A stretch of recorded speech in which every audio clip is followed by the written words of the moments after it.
That was really cute. All right, Nikki, back at Worlds, how's this one feel? It feels different, yeah. Like Doha was a little bit empty.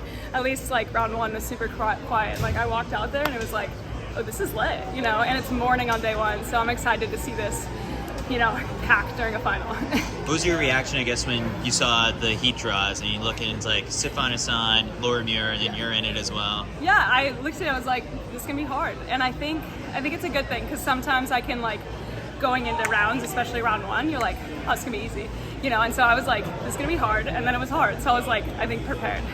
Yeah. Positioning wise, I guess, how did you want to execute this one? Because you were like tucked in the middle for a lot of it, and like 2 laps ago, I think started to move up. Yeah, I think just staying really patient the first 800 because it really doesn't matter until probably 2 laps to go. So yeah, I just got thrown around a little bit, and then probably with like 600 to go, I was like, okay, you should probably like get wide, don't get boxed in.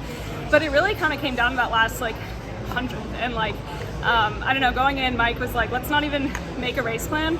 Let's trust your instincts because they're right, you know? And so I really just trusted like my last 3 and like just kind of made dramatic moves the closer the finish got. 403 is what it took for you to win to USA's. That's what you ran in the first round. I mean, for you, you've run faster than that a couple times this season. Like, has that felt like easier, I guess, getting into the low 4s? It's weird. I think it just really depends on the race. Like USA's felt like a jog. Like I thought we were going to cross the line and say like 410. Just because that's how easy it felt, and because I think I was just so ready. And then today felt like 355. I just didn't feel good today, you know, because I'm like peaking for the final. So yeah, it really depends, but depends on how I'm feeling. But yeah, and even 416, like it's always when you PR you feel great. Like you're like, so yeah. How do you feel the new structure has kind of affected how athletes are thinking out there and racing? Yeah, it's weird. Like I initially, when I was like drew heat 1, I was like, damn it, and I was like, wait, it doesn't matter. That's actually the preferred heat now. You just get it done. So I really like it. Like I think it maybe favors people with a better finish, which is what I have. So I mean, I'm all for it. I think it's easier for like fan viewership. Like get behind it. Like, oh, top 6 make it, and the rest don't. There's like, I don't know if you know this, but they take us over in a cart, and then if you don't make it to the next round, you don't get a ride back. So it's like, you honestly just do it to get a ride back, like at that point. How is that cart ride over in the warm-up area? Yeah, it's interesting, it's fun. There's like a camera and a mic in it. So we were joking, we're like, is this like carpool karaoke? Like, but it's cool. I think it's like, I hope they show some of it because I think it's cool content. Like, you know, we're the top people in the world that have to sit together on this golf cart to the start line. Like, that's hilarious. Who did you sit with?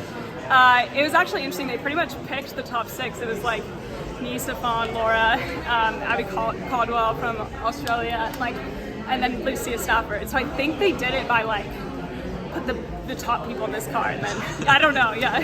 What do you think of Hassan tripling? I mean, if you can do it, do it. I think it's fun. I think, you know, good for her. I could never. So you set the American record in Monaco.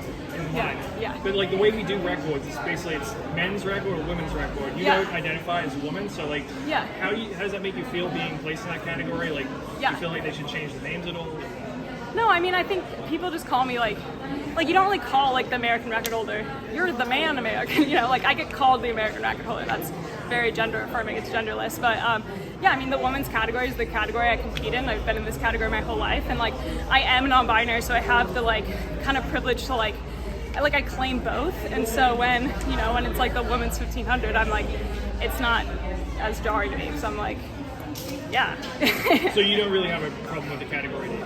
I mean, no, because what's the other option? I mean, I compete in the women's category because there's 2 categories, and that's, you know, there's no non-binary category, and like it's a category I've competed in my whole life, and I still feel comfortable in it, you know, when it comes to my gender identity. So do we have a long way to go in making space for everyone? Absolutely, but like, I don't know, maybe we can even, it just could come back to language. Like, instead of calling it men's and women's, you could call it like, I don't know.